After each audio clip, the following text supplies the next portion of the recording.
Hey everyone, thanks for checking out Wolf Sports on YouTube. If you're a fan of Wolf Sports, you know that we try to cover all 32 teams. Not everyone does that. So this first full content video is going to go over storylines for each team in the league prior to training camp, with veterans fully reporting by the middle of next week for every single team.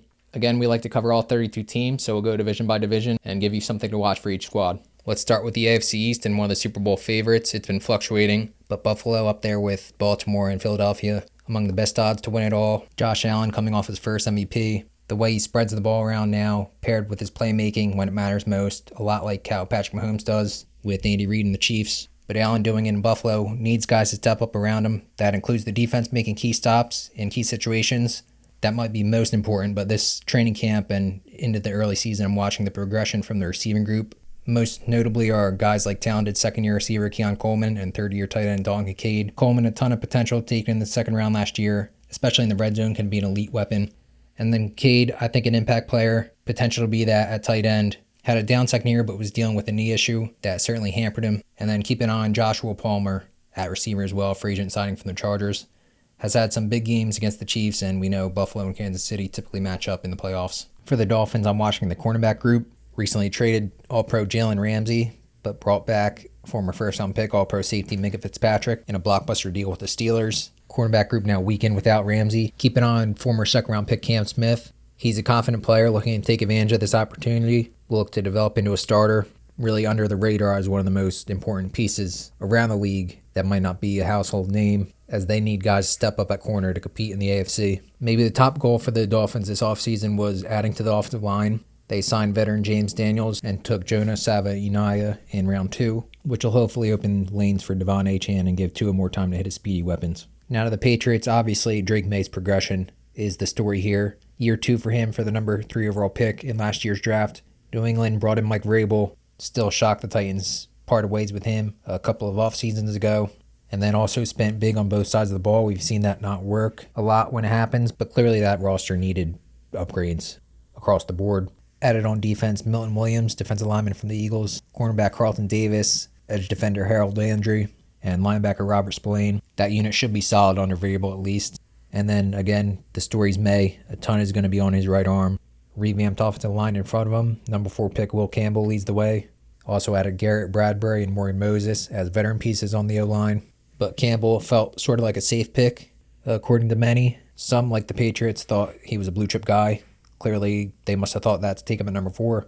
We were a little lower on him, and basically he was a polarizing prospect, and we weren't alone on being low on him compared to those like New England that were very high on him. Overall, May's in a better spot than he was as a rookie.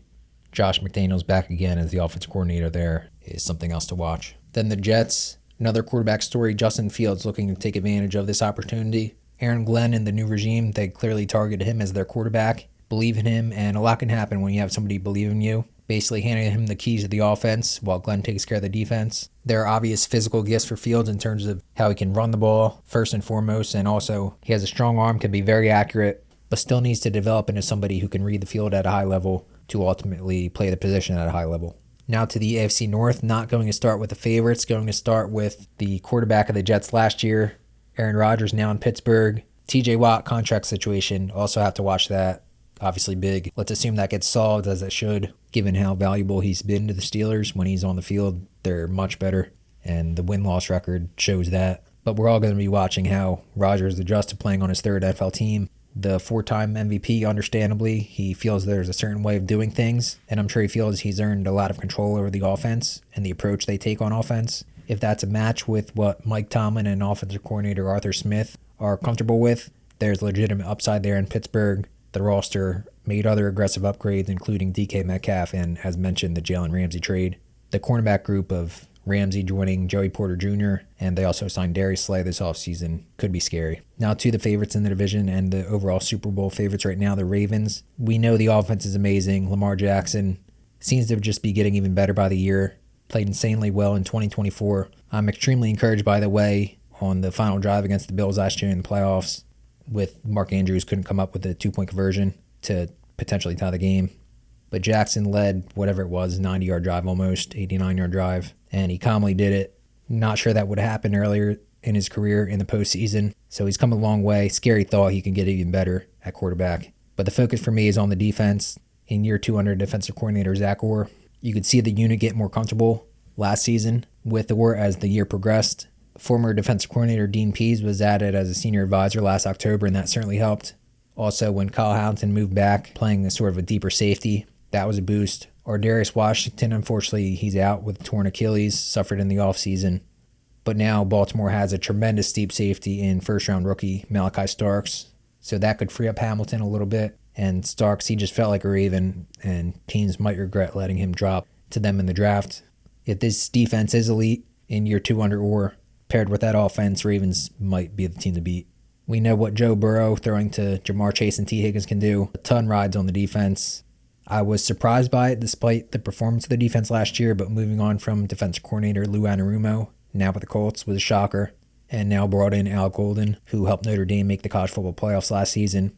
Roster on defense has a mix of experience and youth, including on the experience side and a massive story, potential holdout status of reigning sack leader Trey Hendrickson, one of the biggest things to watch around the league as we enter training camp. Then the Cleveland Browns, another easy one, the quarterback competition, a rare four-way competition between Joe Flacco, Kenny Pickett, and 2 rookies, Dylan Gabriel and Shedeur Sanders. Sanders, I don't think it was his play on the field at all that caused him to drop to the 5th round, led to extreme viewership numbers on day 3 of the draft with him still available. Browns think highly of Pickett to deal a draft pick to get him, and also Dorian Thompson-Robinson that traded to Philadelphia to bring in Pickett. Gabriel, they might have wanted Milroe, not sure, they're not going to reveal that, but clearly we're happy to target Gabriel on day 2 in the draft after Milroe was gone.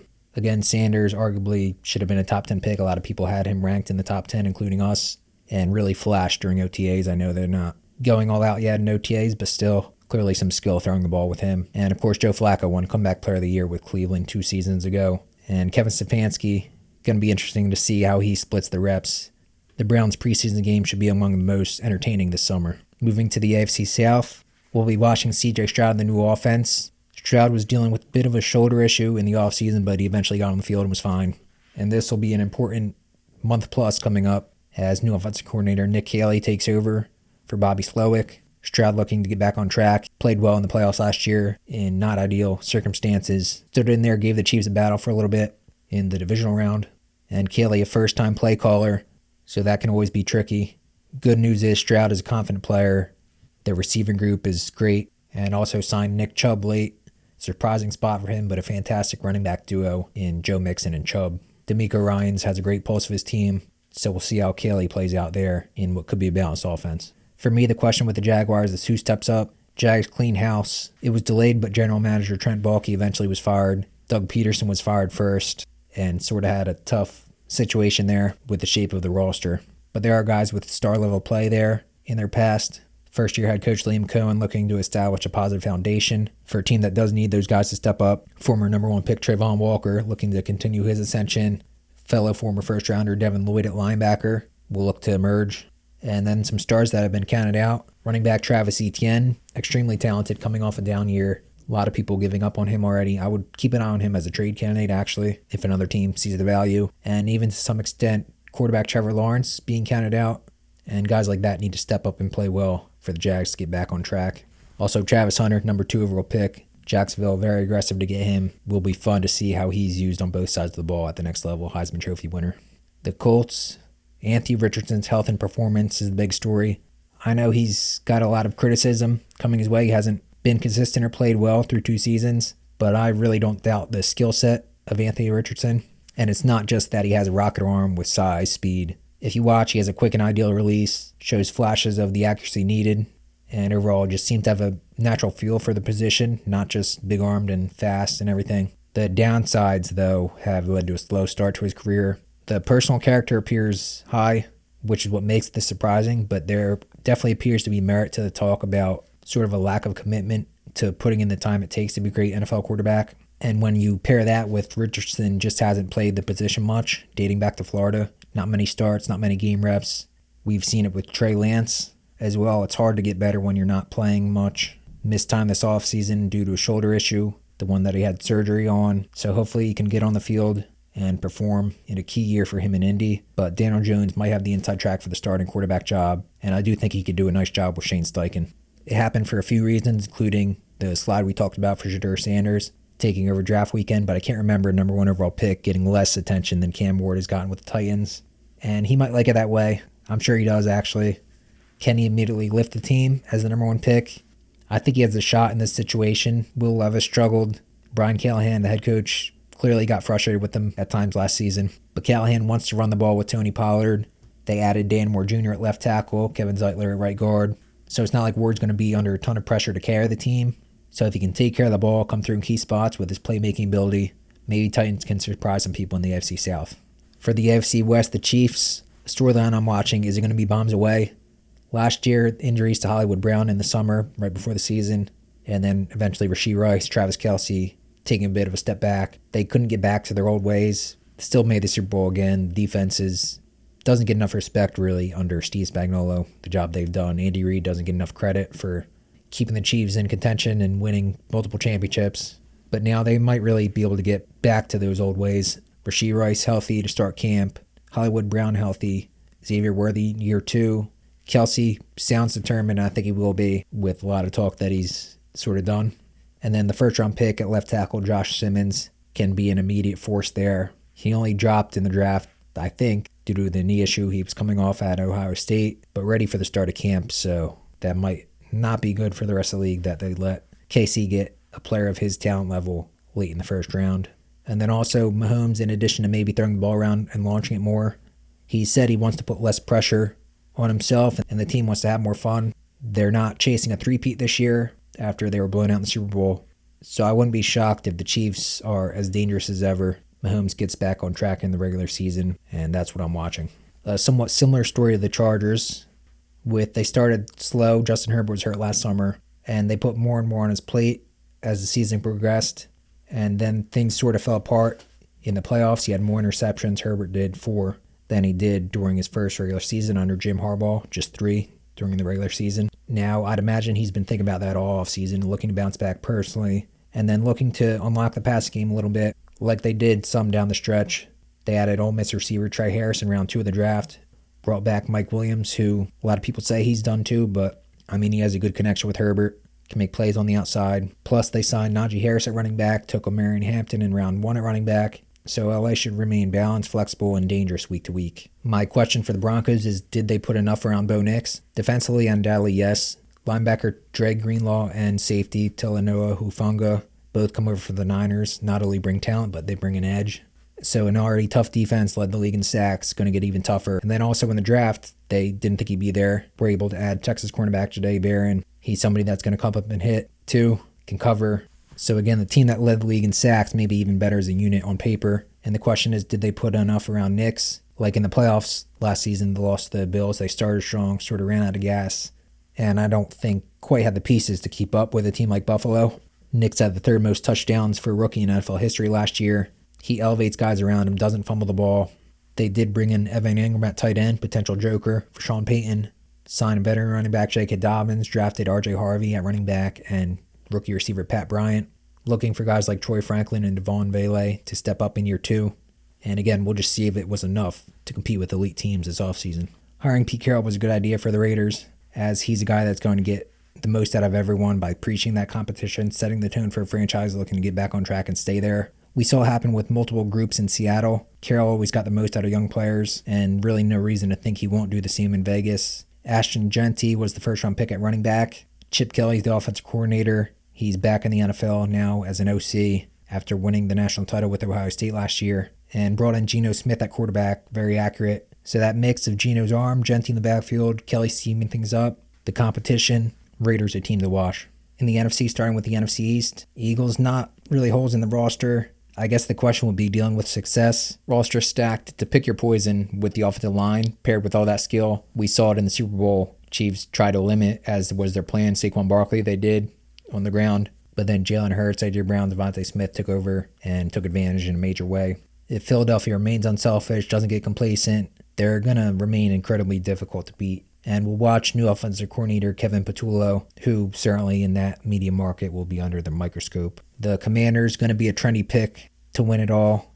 The question is, do the offseason additions help build on that triumphant 2024 season where they made the Final Four after having the number 2 pick in the draft? almost came out of nowhere with Jaden Daniels leading the way. Cliff Kingsbury, offensive coordinator, one of the most underrated guys in the league in 2024 with the job he did. Now they added all-pro weapon Deebo Samuel, who another determined guy looking to show he hasn't lost a step like many say he has, and left tackle Laramie Tunsil will be joining the Daniels-led offense. And how do they deal with having a target on them now after taking teams out last year, beating the Bucks, beating the Lions in the playoffs? The Cowboys, Brian Schottenheimer gets a shot as the head coach. Was a surprise when Dallas parted ways with head coach Mike McCarthy, given how they competed down the stretch last season with the injuries. But Schottenheimer was the offensive coordinator under McCarthy. That could be a plus to keep things consistent for a team looking to compete in 2025. Schottenheimer, I'm sure he's thought about how he would do things if he was leading the way, and he might bring a twist to Dallas. They drafted Tyler Booker in round 1, guard out of Alabama. So another Tyler on the offensive line, and dynamic receiver George Pickens came over in a trade from the Steelers.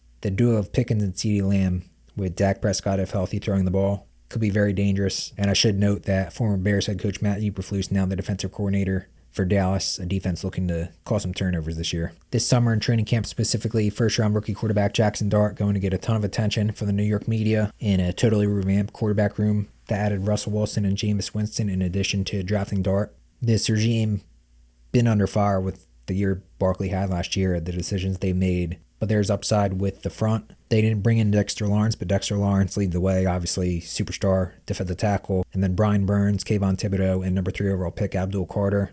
But the key for this malign regime is starting fast. The schedule: Commanders, Cowboys, Chiefs, and Chargers over the first 4 games before playing the Saints, and then taking on the Eagles, Broncos, Eagles, and Niners the 4 games after that. So if they don't start fast, it could get ugly. If they do start fast, and that includes game by game, because if they can get ahead on teams somehow with that potentially elite group of pass rushers, if they do find a way to build leads, should be more competitive than last year.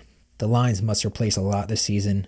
Ben Johnson and Aaron Glenn are gone as the coordinators. Center and foundational piece on the offensive line, Frank Ragnow, retired late in the offseason. Those losses are massive. So they're replacing key losses. The good news is Dan Campbell and general manager Brad Holmes as well, who is excellent, has pushed all the right buttons on key decisions with the Lions. I've heard great things about new offensive coordinator John Morton. New defensive coordinator Kelvin Shepard is a former player who should connect with his guys. Something working in favor for the Lions is they might have just built a machine right now that can replace key people like that and just keep rolling. Speaking of Ben Johnson, if you watch the season of Quarterback on Netflix, it gives a good glimpse of Johnson as a coach when he was the OC for the Lions. He's extremely confident. You've seen it with the trick plays Detroit has run. He's the one dialing those up. Looks highly competent. He meshed well with Detroit players in that mix of business and just putting up huge point totals and having fun.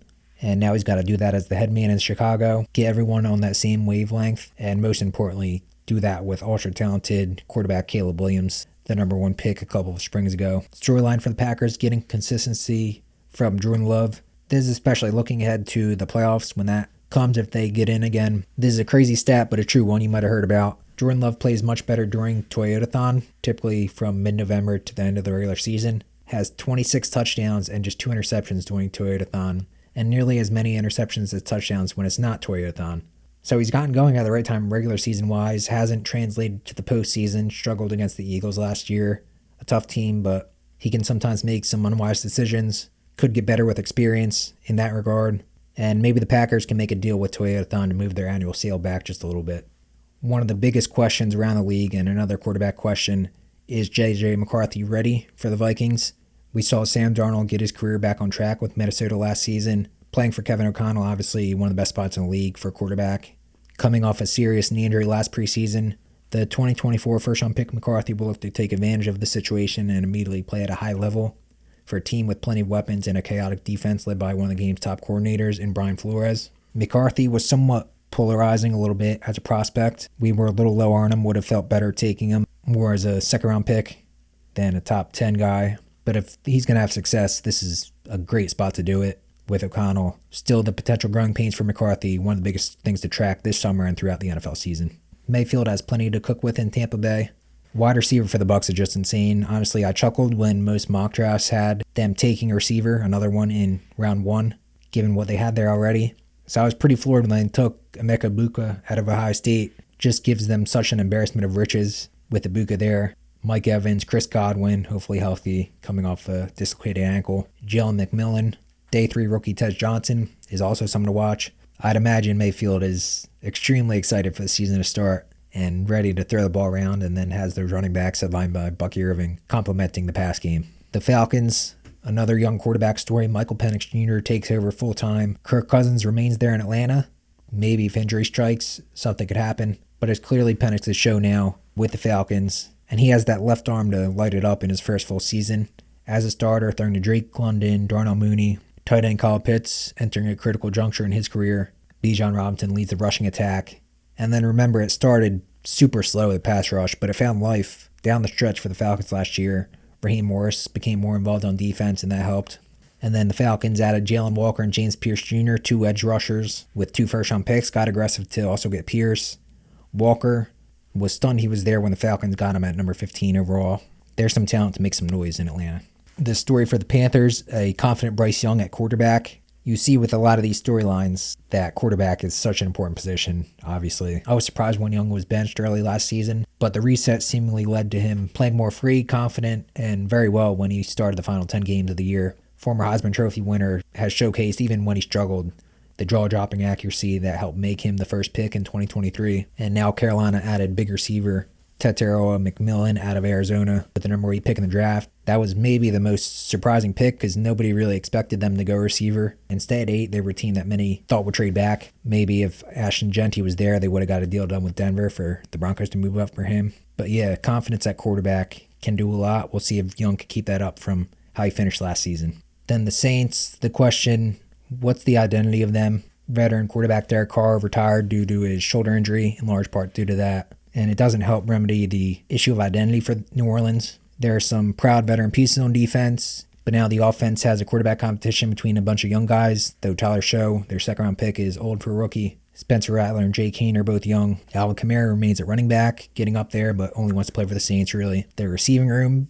went for a speed-heavy approach with Chris Olave, Rashid Shaheed, and Brandon Cooks. Honestly, I have no idea how things are going to play out for the Saints. In terms of their identity, first-year head coach Kellen Moore wanted this job. On paper, they look like likely to be one of the worst teams in the league, but stranger things have happened, and it would help if Moore instantly instills a clear identity for a team, which is important. Finally, the NFC West. I'm pretty high on the Rams this year with the Devontae Adams connection. That's what I'm watching. Parting ways with former Super Bowl MVP Cooper Kupp. The way the Rams did was pretty ruthless, but I'm encouraged by the addition of Adams. It seems like a natural match with Matthew Stafford in the red zone, and the Rams struggled in the red zone last season. Adams is immediately going to help them get the ball in the end zone. So the veteran Adams, one of the key players around the league, I think, this year. An additional storyline for the Rams is dealing with definite Super Bowl aspirations now, while NFC West teams gun for them. For the Niners, will the defense be elite? Robert Saleh is back as the defensive coordinator for San Fran after a run as the head coach of the Jets. Should be a natural fit with how he can seamlessly transition back with the team he's coached already. Watch the return of second-year safety Malik Mustafa from a torn ACL. Should be back around the midpoint of the season. Could be a big boost, especially when he's back. That secondary can low-key be stingy. Doesn't get much recognition, but guys like Renardo Green entering his second season. I don't think a lot of people, for some reason, like there was a lot of talk that the Niners needed to add a bunch of cornerbacks or something in the offseason, but I think guys like Green are going to play at a high level under Saleh. It's key for every team, but especially the Niners. Veterans like Christian McCaffrey, Trent Williams, George Kittle, they must stay healthy in this championship window before it closes. For the Seahawks, new quarterback, new coordinator. Strong first season under Mike Macdonald, included 10 wins despite missing the postseason. And now Macdonald with a new offensive coordinator, Clint Kubiak, might have his team look more like he wants. That means running the ball more with Kenneth Walker, Zach Charbonnet, and maybe even Kenny McIntosh mixing in more. New quarterback Sam Darnold is a nice fit with Kubiak. He'll be throwing to Jackson Smith and Jigba, Cooper Kupp, and Marquez Valdes-Scantling after DK Metcalf was traded by Seattle. And if you follow Wolf Sports, you know we're very high on Jalen Milroe, who they got in the third round. We thought he should have been a top 5 pick. Hopefully he gets a shot, but it sounds like the Seahawks don't typically draft quarterbacks at any level in the draft. They liked him enough to target him, bring him in, develop him. Hopefully he gets a shot there eventually. But for year one, look for him to get some packages, mix in the game. He's a total game breaker with the ball in his hands. Then finally for the Cardinals, can the defense become elite in year 3 under Jonathan Gannon? Arizona's been very aggressive in adding to the defense. They drafted Marvin Harrison Jr. at receiver last year. He's looking to take a year 2 leap, but for the most part, it sort of felt like they want to build this defense up, hopefully become elite, and sort of let Kyler Murray take over and take control of the offense, do what he has to do, move the ball. Arizona signed 4 starters, Josh Sweat, Calais Campbell, Dalvin Tomlinson, and Akeem Davis-Gaither during free agency. And then 6 of their 7 draft picks were on the defensive side of the ball, including defensive lineman Walter Nolan III and cornerback Will Johnson in the first 2 rounds. So again, they've poured resources into the defense since Gannon was hired in 2023. Year 3 is a huge one as they look to boast a top defense to complement whatever Kyler's doing on offense to hopefully move the ball. If you made it this far, we really appreciate it. We hope you'll consider subscribing and check back every Tuesday for new videos. Thank you for watching.